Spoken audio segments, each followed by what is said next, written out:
It's time now for the political analysis of Fromm and Fuller. Al Fromm, former political advisor to President Bill Clinton, and Craig Fuller, former political advisor to both Presidents Ronald Reagan and George H.W. Bush. Good morning, all. Al, I'd like to talk to you about policy and politics this morning. As you know, Vice President Harris is getting a lot of criticism for not being clear about her public policies after the convention. The Trump campaign has seized on this as a political advantage. But when you look at who the remaining undecided voters are, you wonder, does it really matter where she is on her policies at this point? Is it? The answer is yes. It does matter where she is on her policies. I believe ideas matter in politics, and policies matter. I wrote a book on it, on an idea politics campaign. I taught a class in political messaging and political ideas at Johns Hopkins Graduate School. So I believe it's really important. And it's important for this reason. Ideas sort of define a candidate. They tell you where the candidate stands on the big issues. And they're important to reinforce the overall political strategy of a campaign. Our message, for example, in 1992, was that we were a different kind of Democrat. That was our strategy, because Democrats have been losing presidential elections for a quarter of a century. People were voting against them, and we said if we don't redefine our party as being a different kind of Democrat, nobody's going to vote for us for president. And so we had a set of policies, from welfare reform to national service, AmeriCorps, charter schools, community policing, all of which, many others, all of which challenged democratic orthodoxy. And so they gave us a definition of somebody that was pushing off the Democratic Party as well as going after George H.W. Bush with issues like the economy is stupid. But it gave us a definition of a different kind of Democrat, because had we not redefined ourselves with our ideas, we were concerned that nobody would listen to us even on the issues they agreed with us on. So what I'd say is big ideas are important in a campaign. Policy details, every I dotted and every T crossed, not so important. Because what you want to deliver in a campaign are messages, not, you don't want to get so far in the weeds that because you want messages that tell people where you're going to take them, not get in the weeds and get lost in the details of policy. The time to do the details of policy are either before the campaign starts or during the transition in the early days of the administration. Now, why do I say that? Because, as Craig knows, and it's probably worse in the Democratic Party than the Republican Party when you had a Republican Party, you have, during the campaign, you have all the interest groups and the constituency groups weighing in. Everybody's trying to get short-term political advantage in your policy, and that usually results both in bad politics and bad policy. So, if you can't, what we had done is we had a 2 or 3 year effort to develop a bunch of policies, and we ran on those in the campaign. The ones that were not as well developed and we tried to run on in the campaign didn't work out quite as well. So the answer is the big goals are important. The details of policy, not so important. But, the press is on, 24-hour cable gives you too much time to fill. And, they're jumping around. She laid out really important directional policies or ideas in her speech. What's one of the major issues of the campaign? Abortion. Does anybody doubt what the two candidates' position is on abortion. She made she has working on an opportunity agenda. I mean, she didn't have the advantage that Trump had, that he had a 4-year campaign. He had plenty of time to develop his policies. She's been in there for 5 weeks. And so having all the details is not something that she can do while she's putting together a campaign. But, she's made it clear she's going to be tough on crime. Trump has his own position on crime. It's committing them. She's been, I thought, her language, and this was an important thing for us too, on the military and creating the strongest, most lethal military in the world. The last president who said that was Franklin Roosevelt, in his 1944 acceptance speech. Those are important signals of what kind of president she wants to be, and that's the most important thing. She'll have her interview tonight. The press will probably jump up and down on a few details, but as long as she delivers a big message of where she wants to take the country, she'll do just fine. Craig, Al makes a strong case for policy. But again, we're dealing with low information potential voters.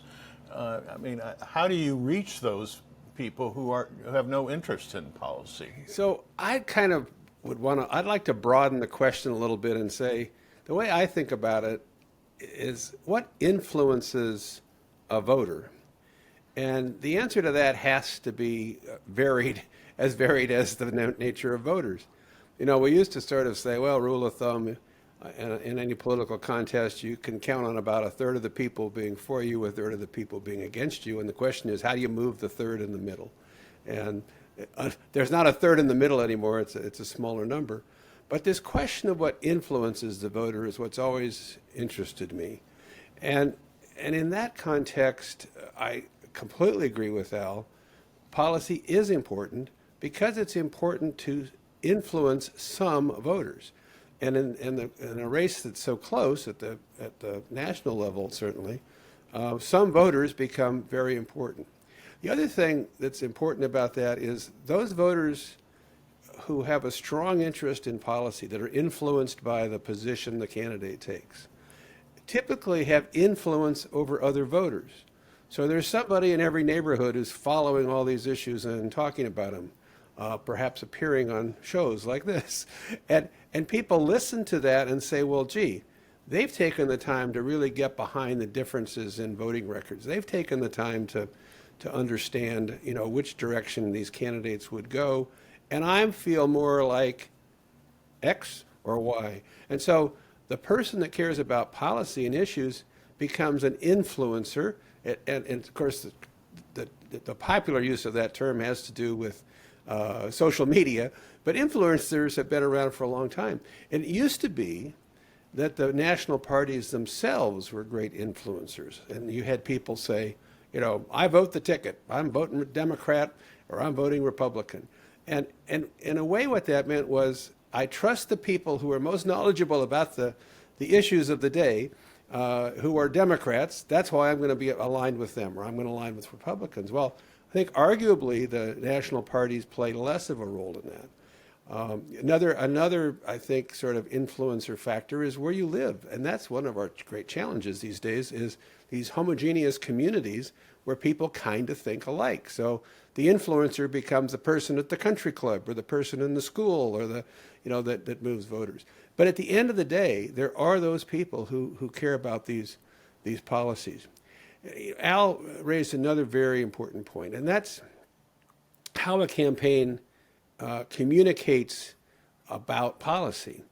And it's not just coming up with a list. The New York Times recently ran a comparison across a number of important issues in this campaign. Here's where Trump stands. Here's where Harris stands. It's a long list, and it was very interesting. But my guess is not a lot of people, read that. That's not how they absorb information about policies. I'll give you one example, and then I'll stop. And it goes back to the to the 84 campaign. Ronald Reagan ran in 1980 saying he'd do away with the Department of Education. So we take a little beating in the midterms, to say the least, in 82. Now we're approaching 84, and Dick Wirthlin, our pollster, wonderful fellow, comes in and he goes, actually education's pretty important to a lot of voters. And this notion that somehow we're going to do away with the department, which, by the way, we never took one step to do, is hurting us.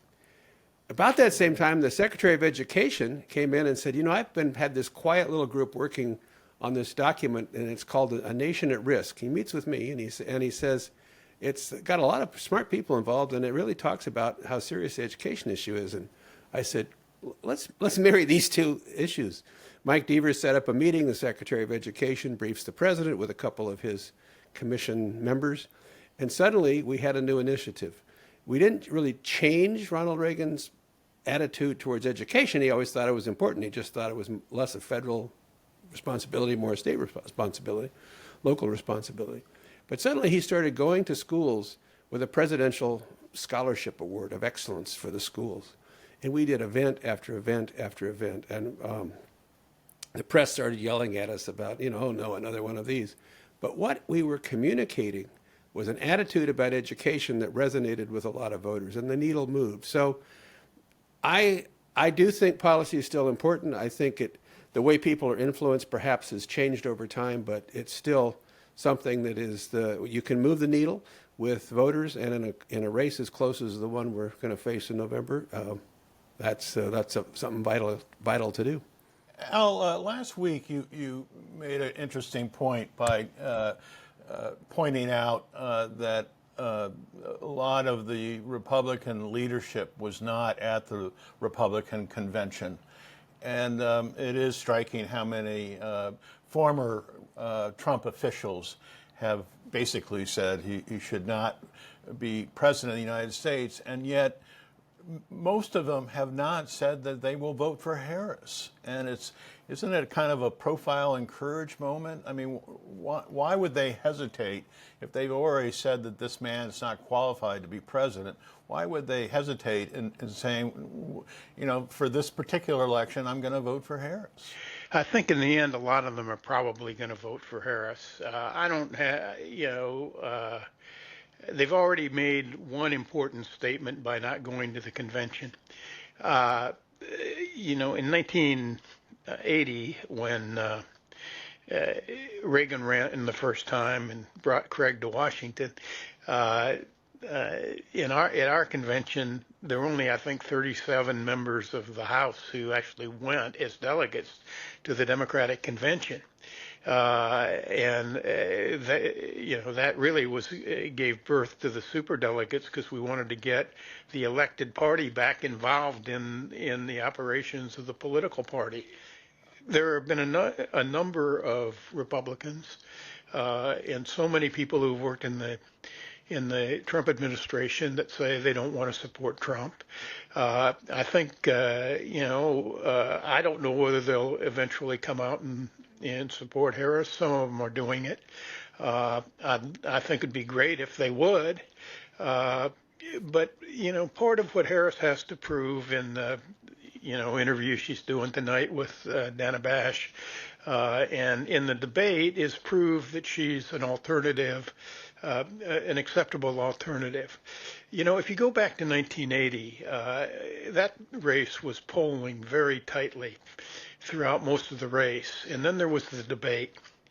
And I had come to the conclusion a year earlier in 1979 that the American people wanted to get rid of Jimmy Carter. I was working in the White House, but I just came to that conclusion. They didn't want him as their president. Mm-hmm. But Reagan, remember, was considered old. He was a B-grade actor, all those things. And people just weren't quite sure that he was up to the job.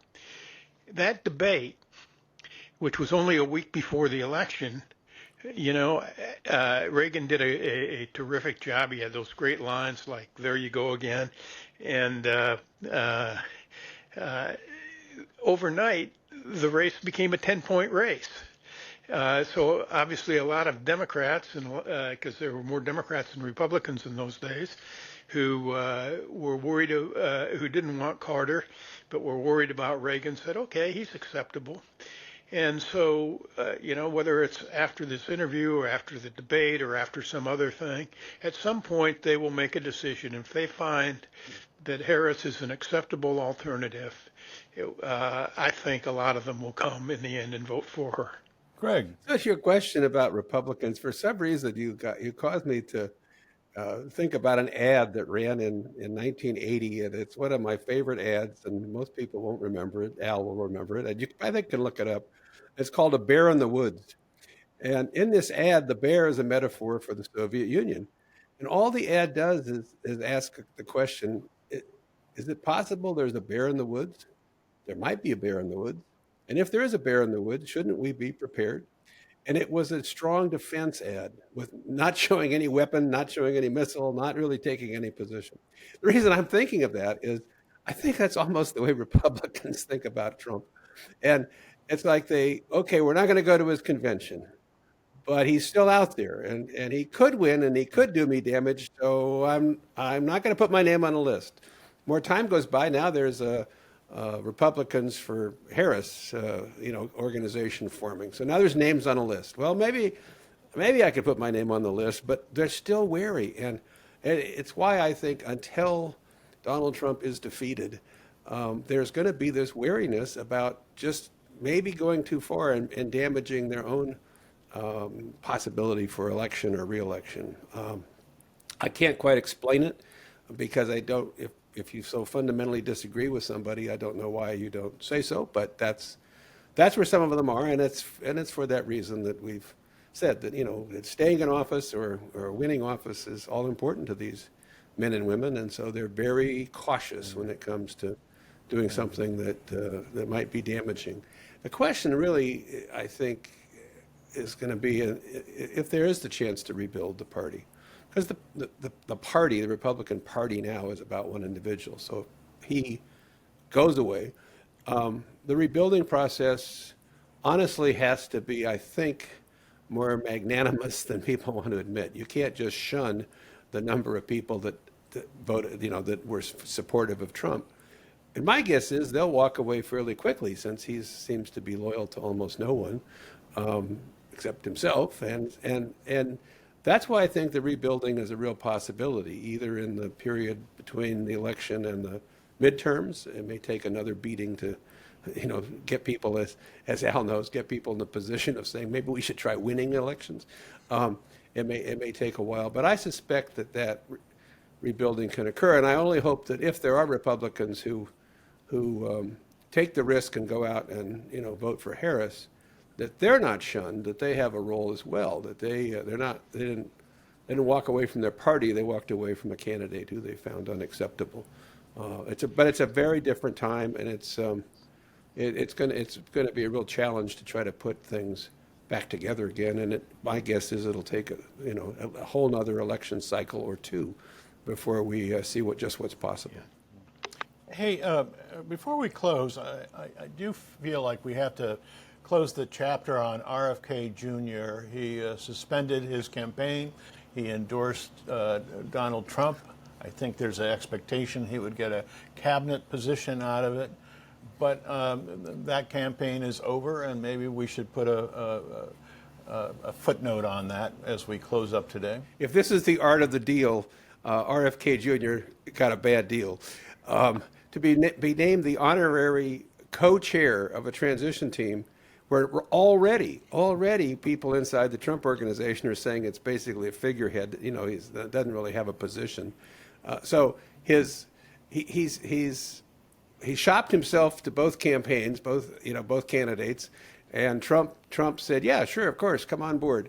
I'm not sure. This is one of those things, and Al will relate to this too. This is one of those things where be very careful of the deal you make with somebody who has a very high view of himself, because if you don't get to where he is, he's just as likely to create another news story by walking out of the campaign, because he doesn't really have a role. And I think from a numbers standpoint, it's a non-event.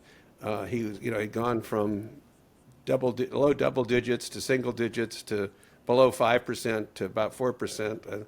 So he doesn't have a following that's going to make, I think, that's going to tilt the scale. My only question is this a deal that actually will ever stay done, or will he bolt at some point out of frustration? Al, you do have the last word. In the end, I think he's probably going to wind up hurting Trump more than he helps him. I mean, it's sort of a collection of crazies, and he's not, as it turns out, he's not going to be able to get off the ballot in important states like Wisconsin and Michigan. And, I spent the whole year being afraid that a third-party candidate with Biden on the ticket would take more votes from Biden. But with Harris on it, because people were voting against Trump, not for Biden. But people are now voting for Harris.